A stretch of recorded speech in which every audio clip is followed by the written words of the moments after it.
Die4 Radio, you know what it is. Of course, we got my family, my OG, my brother, the one and only J-Dee in the house. J-Dee, how you feeling, man? Man, I'm good, bro. You know why I'm at. You know what I'm saying? Still, I'm fighting this frame, baby boy. Like my old boy, Larry Hoover used to say, still fighting this frame.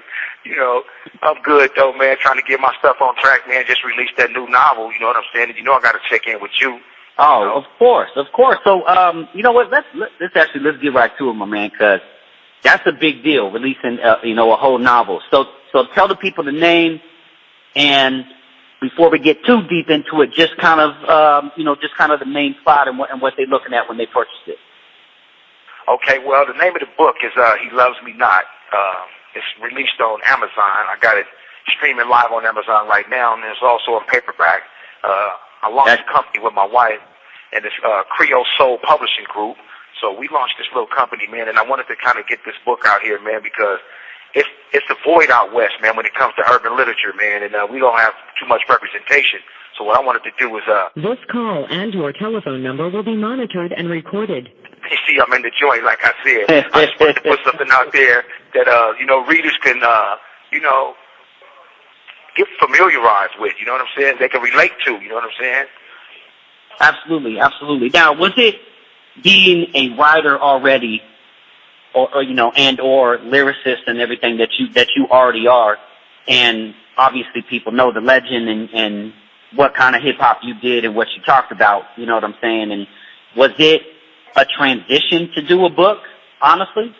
Or are you writing stories anyways? You know what I mean? Because I know some people are like, shit, I could do that, but was it a real transition for you?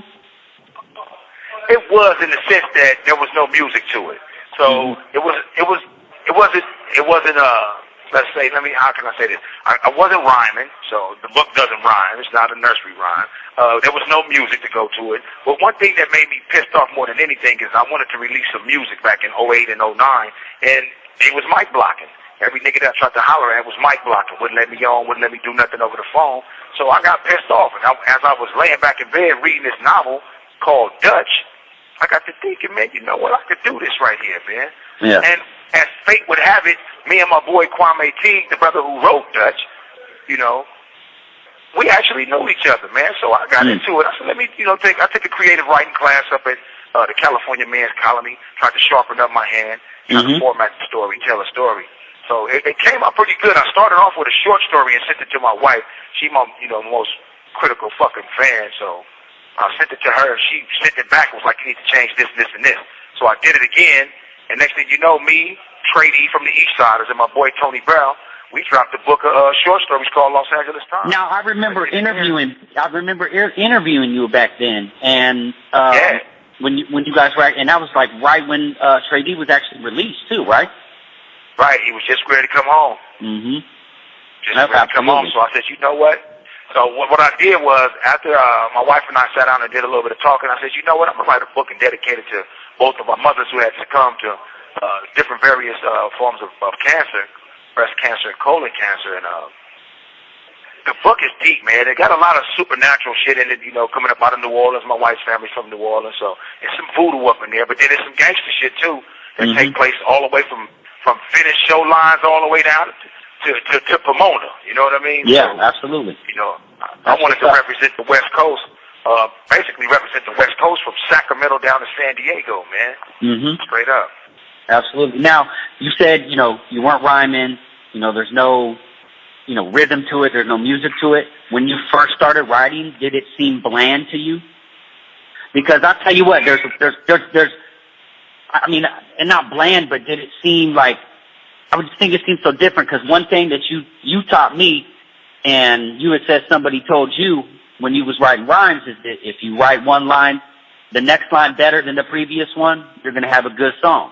You know what I mean? Like, absolutely. And so, because you weren't articulating it towards a beat or anything like that, when you first started writing, did it seem kind of, I don't want to say bland, is that a word, but did it just seem kind of simple maybe to you at first? Well, like there should be more to this, you know what I mean? Like, well, in the beginning it was like that, because the short story, when I put the short story out, I was like, who the hell is going to be my characters? What kind of story am I going to tell? And is this story going to be believable? Is this story going to be plausible? does it sound like this stuff can actually happen in real life? And if it does, who would do it? So I got to asking all these questions, but one thing that I learned through my creative writing class was you got to be cruel to your characters. You can't just make everything a happy ending. And I didn't want it to be about drugs like all the urban novels that I've read in the past. Yeah. Poppy got the bricks and such at the bodega. I wanted some hood shit. And I wanted some hood shit with a little flair to it. So these cats in this book, He Loves Me Not, they don't sell drugs. You got a few of them that got their hands in the herb trade. But like as far as like coke and all those other drugs, they not into that. These dudes sell luxury automobiles.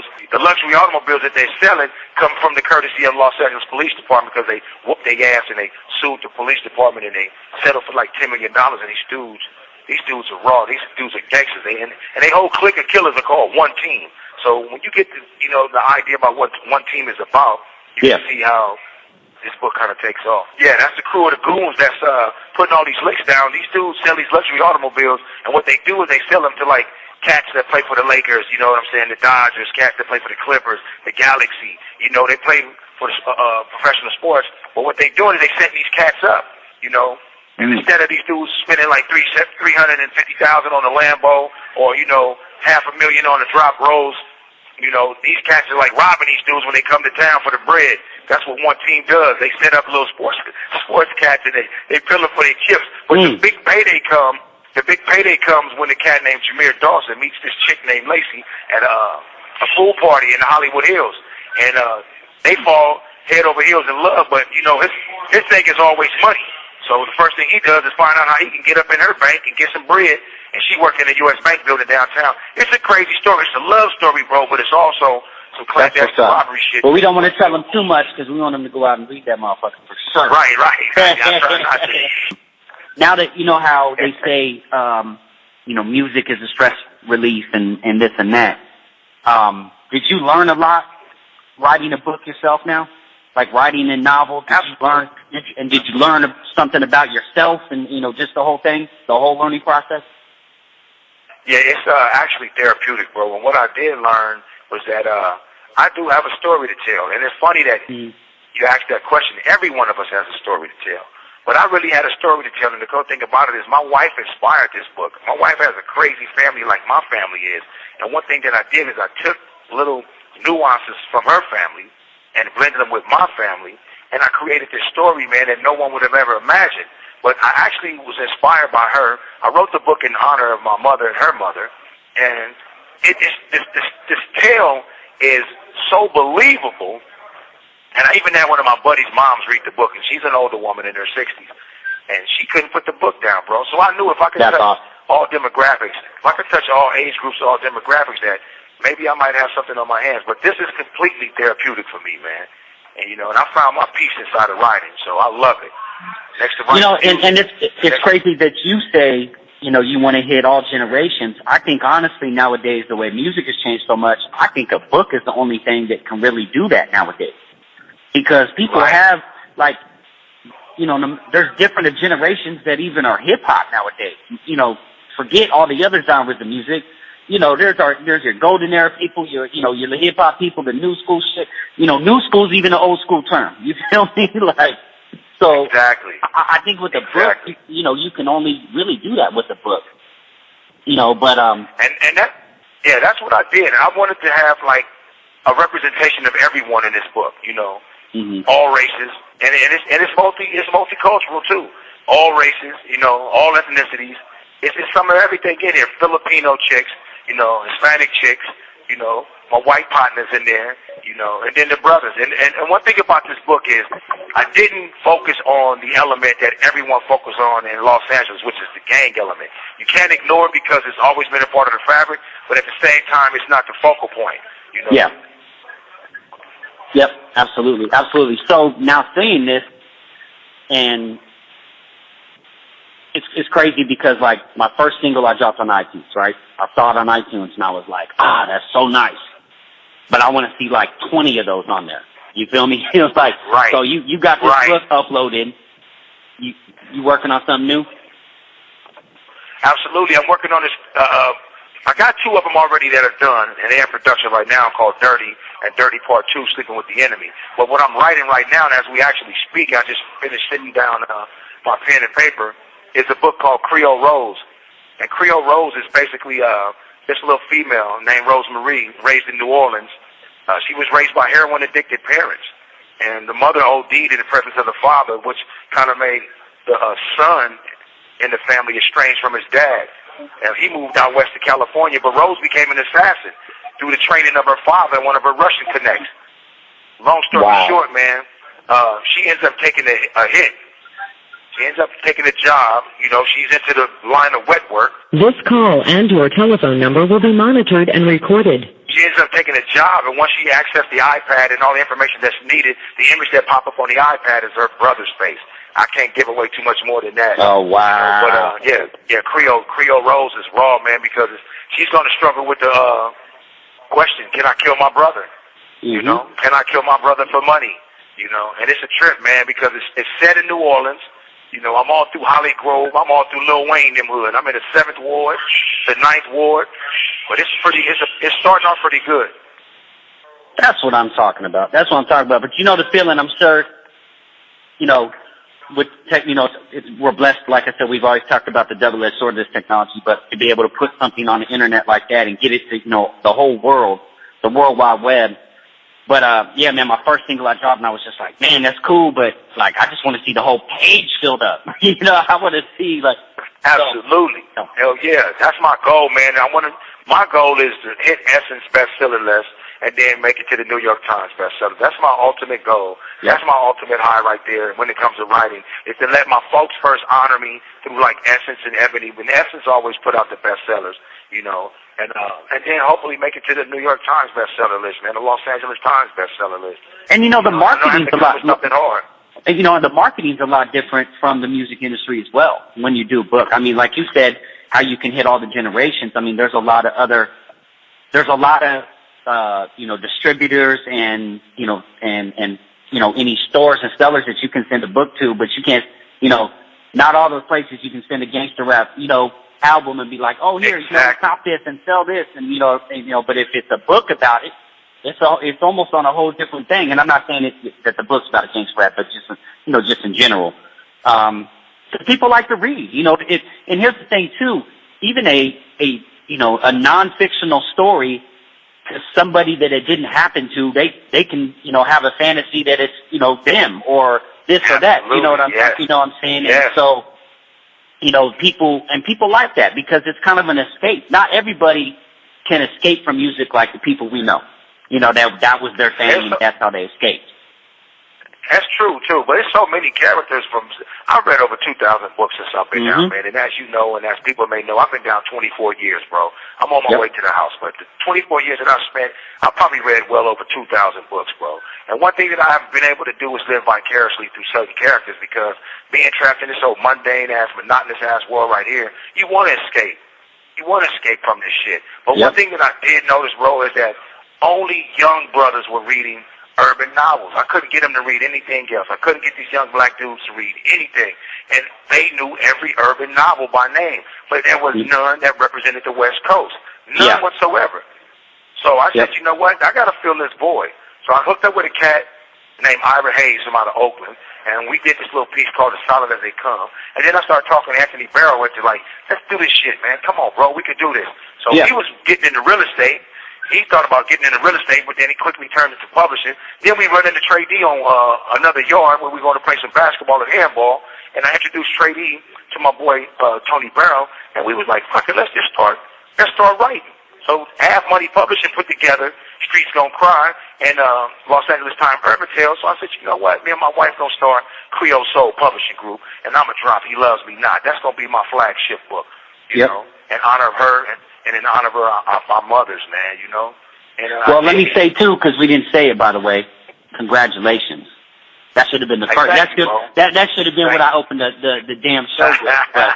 But congratulations, man. You know, because it's crazy. I mean, as you said, you've been gone 24 years. You know, you accomplishing stuff that people don't get accomplished that are out here on the streets. You know what I mean? Like that, they have all the necessary resources, and they still don't, you know, pull the plug and do it. So that, you know, definitely shows a lot. Big shout out to J-Dee. You know, good friend of ours over here, Die4 Radio. He hit the Straight ground up, running. straight up. You know, What's shout up, out to the Trady? Dirty OGs. The album was banging. Yeah, you know what I mean? Yeah, my dirties. Yep, and I know, all and I know three of my dirties, all four of my dirties. Yep. You know what I'm saying? All four of my dirties. I got to send my love to all four of my dirties. They better go count that album that they got out there, too. We got Now and Next. That shit banging. That shit banging right there. Weasel Loke, you know, Corrupt, Skid Row Gotti, my boy The Chill, and Dirty Red, a.k.a. Big Trade E. And, you know, they just did the concert out here this weekend, Crush Groove, out here, and right? And Hutch was there, and Hutch was, you know, like, yeah, it was cool. He was like, you know, what's really cool is CMW was on the stage all together at one time and did a whole thing. Great. He was like, I hadn't seen them all, you know, together in a minute.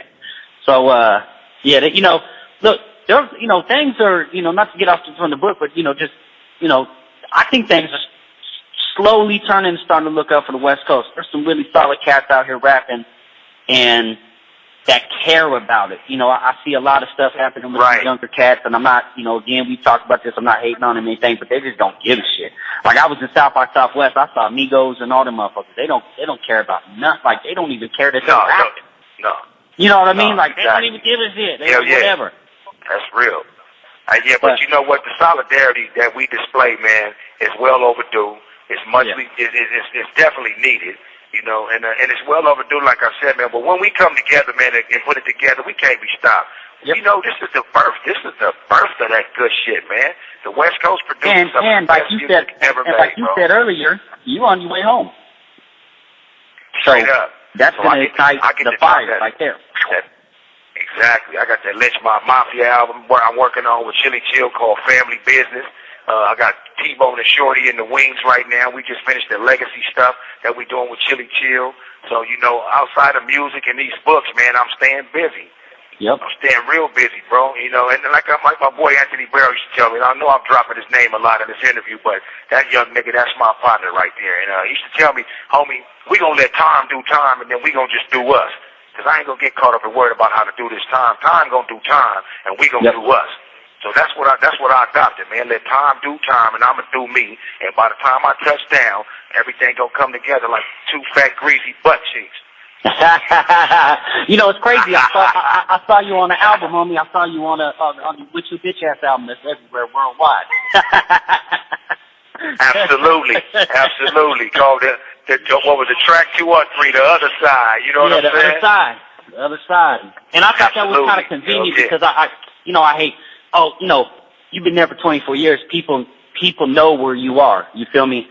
And the other side doesn't even, you know, wasn't even just like, oh, he's over there. It was like the other side of J-Dee, you know, because this is you haven't heard anything for 24 years. This is positive shit that we're doing right here. You know what I mean? This isn't about being him in prison. You feel me? It was more to me like, man, this is the flip side of that coin because you on your way home. You know what I mean? Ready to do it, like, and that's really where I was at with it. But yeah, well, you know, it is a multiple meaning up in there. You know, just for sure. The other side. You know, I'm on the other side of this. I'm on the other side of this time right now. You know, I ain't I ain't at the beginning of it. You know, I'm on the other side of the world right now. You know, you have 60 seconds remaining. I had the blessing and the opportunity to work with brothers like you. And, you know, like I say, man, it's always love. My wife always say, you tell Lansky he got a plate at our table for life. Absolutely. You know what I'm saying? We all family, and that's what I can't wait for. This call and your telephone number will be monitored and recorded. And get this done. Hey, you know, I can't wait to do some shit with you and Hutch, man. That's kind of like my dream shit right there. Just some wild out shit. What you talking about, Jim? That's bucket list shit for me. Who would ever think as a little rowdy ass kid listening to hip hop, and I would have a tracks with Cole 187 and J-Dee from the Lench Mob. I mean, that'd be cold.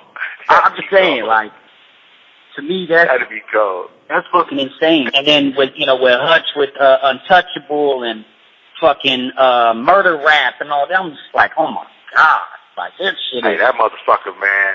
I really like them dudes, man. You know, I used to have to secretly bang my niggas for life CD in my motherfucking Above the Law CD, because I was like, man, my boy, I didn't want the homies then to be like, man, this nigga banging these niggas music and we just got to do it with these niggas.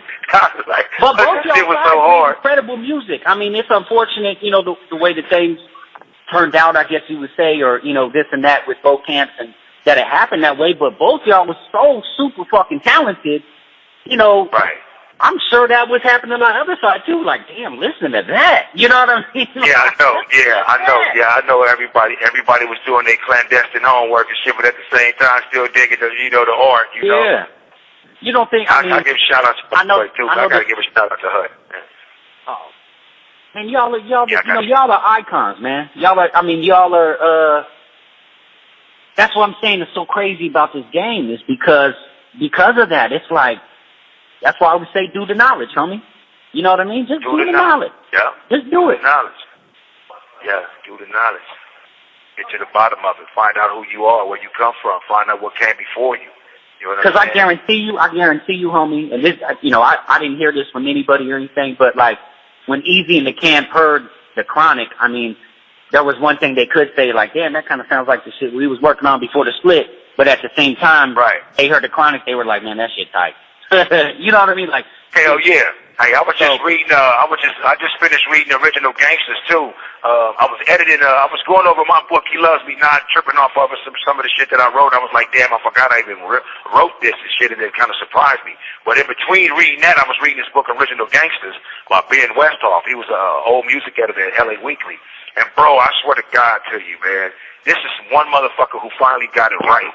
And the book is so off the hook, and he got the Death Row story, he got the Easy story, the Above the Law shit. He interviewed Hutch, he interviewed me, he interviewed some of everybody. He pieced this tale together.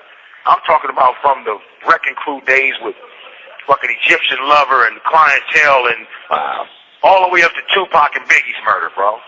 You know, and everything in between. It's just this documented, like, flawless piece of fucking hip-hop history. And on the side of, I'm trying to get people to go buy this He Loves Me Not, I swear to God, motherfuckers, if you're interested in West Coast hip-hop, you need to check out Original Gangsters, too. For sure. You know, I definitely will. That shit is bomb, bro. And I know this is a shameless plug for my boy Ben, but that's how hard the book is, you know? Yeah, I mean, there's a lot of history there. You know, and it's crazy because, you know, well, my name's Lansky, and, you know, rest in peace, my brother Diz. You know, we were kids and we started Untouchable Mobster Organization. I used to tell people, look, I was fascinated by the mafia because the way they changed history. I'm not trying to get anybody killed or say that's cool or, you know what I mean, like any of that. Right. And like justifying anything that I said, but you got to understand these people came from the slums. They were immigrants, and it changed. Immigrants, bro. They changed the face of the United States of America. Absolutely. And that's me. Yes, that's heavy right there. You know, organized. And this call and your telephone number will be monitored and recorded. I mean, y'all changed the way, in the comparison, y'all changed the way people listen to music in California and the rest of the world. Absolutely. And it came with the birth of NWA, not just, you know, in Ice-T. It came with the birth of them cats, you know, 6 in the morning, and boys in the hood, man. God. And, you 6 in the morning changed my life. Man, gangster, that what got me. I ain't gonna bullshit you. When I heard gangster, that's what they yelling. Oh my God, I lost my motherfucking mind. I said, I get to do this? Shit. And it was nothing after that. You know, I wanted to do everything. And a lot of people don't know this or shorty remember this, but my motherfucking man was DOC.